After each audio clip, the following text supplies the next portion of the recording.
கனமழையால் பாதிக்கப்பட்டுள்ள தென் மாவட்டங்களைச் சேர்ந்த மக்களுக்கு கூடுதல் நிவாரணம் வழங்குவதுடன் இறந்த கால்நடைகள் போன்றவற்றை அகற்றி தொற்று நோய் பரவாமல் சுகாதார பணிகளை மேற்கொள்ள வேண்டும் என விடியா திமுக அரசை கழக பொதுச் செயலாளர் எடப்பாடி கே பழனிசாமி வலியுறுத்தியுள்ளார். இதுகுறித்து அவர் வெளியிட்டுள்ள அறிக்கையில், சென்னையில் மிக்ஸாம் புயலின் போது முன்னெச்சரிக்கை நடவடிக்கை மேற்கொள்ளாததன் காரணமாக கனமழையால் பொதுமக்களுக்கு பாதிப்பு ஏற்பட்டது என்றும், நிவாரணப் பணிகளும் காலதாமதமாக திட்டமிடல் இன்றி 3 நாட்கள் கழித்துதான் தொடங்கப்பட்டதாகவும் கழக பொதுச் செயலாளர் எடப்பாடி கே பழனிசாமி குற்றம் சாட்டியுள்ளார். குறிப்பாக வடசென்னை கடற்கரை பகுதியில் கச்சா எண்ணெய் கழிவுகள் கலந்து சுற்றுச்சூழல் பாதிப்பு ஏற்பட்டது என்றும், அந்த பாதிப்புகளை அப்புறப்படுத்த தொழில்நுட்பம் வளர்ந்துள்ள இந்நவீன காலத்திலும் தடுமாறியது இந்த நிர்வாக திறனற்ற விடியா திமுக அரசு என கடுமையாக விமர்சித்துள்ளார். மிக்ஸாம் புயல் கனமழையால் ஏற்பட்ட வெள்ள பாதிப்புகளை எப்படி கையாள்வது என்ற படிப்பினையை பாடமாக எடுத்துக்கொண்டு தென் மாவட்டங்களுக்கான கனமழை எச்சரிக்கையின் போது இந்த விடியா திமுக அரசு முன்னெச்சரிக்கை நடவடிக்கைகளை மேற்கொண்டு இருக்க வேண்டும்.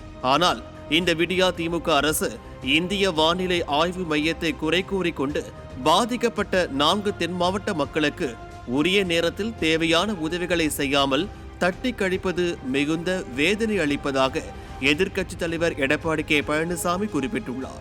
ஒரு மாநில அரசு இயற்கை சீற்றம் என்றால் எதற்கும் தயார் நிலையில் அரசு இயந்திரங்களை வைத்திருக்க வேண்டும் என்றும், கடுமையான மழையால் வெள்ள பாதிப்பு ஏற்பட்டவுடன் அரசு நிர்வாகம் மக்களுக்கு நம்பிக்கையூட்டும் விதமாக நேரடியாக ஆறுதல் நிவாரண பணிகளை மேற்கொள்ள வேண்டும் என்றும், நிவாரணத்தின் போது மாநில அரசு நிர்வாகம் உடனடியாக தன் சொந்த நிதியை பயன்படுத்தி நிவாரண பணிகளை தொடங்க வேண்டும் என்றும் சுட்டிக்காட்டியுள்ளார். கடந்த வாரம் பெய்த கனமழையில் நெல்லை, தூத்துக்குடி, தென்காசி மற்றும் கன்னியாகுமரி உள்ளிட்ட தென் மாவட்டங்களில் மக்களின் இயல்பு வாழ்க்கை கடுமையாக பாதிக்கப்பட்ட போது விடியா திமுக அரசின் முதலமைச்சரோ மக்கள் மீது சிறிதும் அக்கறையின்றி தேர்தல் கூட்டணி குறித்து பேசுவதற்காக டெல்லிக்கு சென்று விட்டதாக எதிர்க்கட்சித் தலைவர் எடப்பாடி கே பழனிசாமி கடுமையாக விமர்சித்துள்ளார்.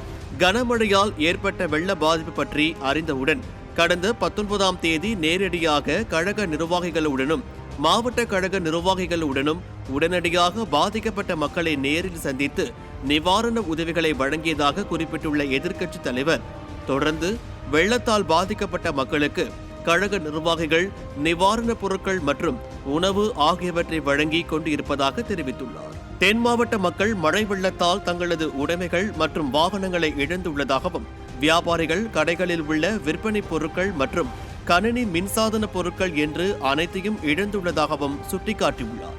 கனமழையால் நெல், வாழை, வெற்றிலை கொடி போன்ற பயிர்கள் தண்ணீரில் மூழ்கி சேதமடைந்து விவசாயிகள் பெரும் பாதிப்புக்கு உள்ளாகினர் என்றும், தாங்கள் வளர்த்து வந்த கோழிகள் மற்றும் கால்நடைகளை இழந்துள்ளதாகவும், கடற்கரை ஓரங்களில் உள்ள உப்பளங்கள் முழுவதுமாக தண்ணீரில் மூழ்கி 100% பாதிப்படைந்துள்ளதாகவும் எதிர்க்கட்சித் தலைவர் எடப்பாடி கே பழனிசாமி குறிப்பிட்டுள்ளார். குறிப்பாக தூத்துக்குடி மாவட்டத்தில் ஏரல் முற்றிலுமாக சேதமடைந்துள்ளது.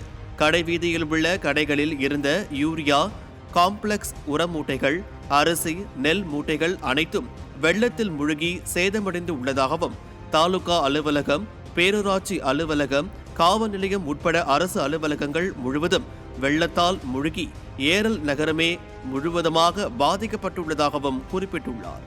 வெள்ளம் பாதித்துள்ள மாவட்டங்களில் குறிப்பாக தூத்துக்குடியில் 7 நாட்கள் ஆகியும் இன்னும் தண்ணீர் வடியாததால் பல பகுதிகளில் தேங்கிய மழைநீரில் கால்நடைகள் இறந்து மிதப்பதாகவும், இதனால் கடும் தொற்று நோய் பரவும் அபாயம் ஏற்பட்டுள்ளதாகவும், தேங்கிய வெள்ள நீரை அப்புறப்படுத்த பிற மாவட்டங்களில் உள்ள மாநகராட்சி, நகராட்சிகளில் உள்ள ராட்சத மோட்டார்களை உடனடியாக கொண்டு சென்று தேங்கிய வெள்ள நீரை அகற்ற வேண்டும் என்றும், இல்லையெனில் தேங்கிய தண்ணீரில் கடுமையான நோய் தொற்று உருவாகும் அபாயம் உள்ளது என்றும் ஊடகங்களில் செய்திகள் வந்துள்ளதாகவும் சுட்டிக்காட்டியுள்ளார்.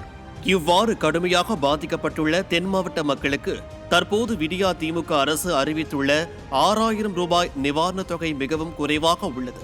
எனவே இதை 15,000 ரூபாயாக உயர்த்தி வழங்க வேண்டும் என்றும், மேலும் வெள்ளத்தால் சேதமடைந்த வீடுகள், விளைநிலங்கள், வணிக நிறுவனங்கள், உப்பளங்கள், பாதிக்கப்பட்ட 2 சக்கர, 4 சக்கர மற்றும் சரக்கு வாகனங்கள் ஆகியவற்றை கணக்கிட்டு உரியவர்களுக்கு நிவாரணம் அளிப்பதுடன் மீண்டும் அவர்கள் தொழில் தொடங்க வட்டியில்லா கடன் வழங்குமாறும் விடியா திமுக அரசை எதிர்க்கட்சித் தலைவர் வலியுறுத்தியுள்ளார்.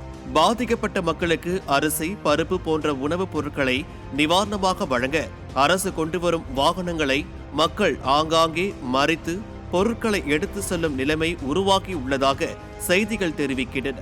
அதை தவிர்ப்பதற்கு அரிசி, பருப்பு போன்ற உணவுப் பொருட்களை நிவாரணமாக பாதிக்கப்பட்ட மக்கள் அனைவருக்கும் விடுபடாமல் வழங்க வேண்டும் என்று விடியா திமுக அரசை வலியுறுத்தியுள்ளார்.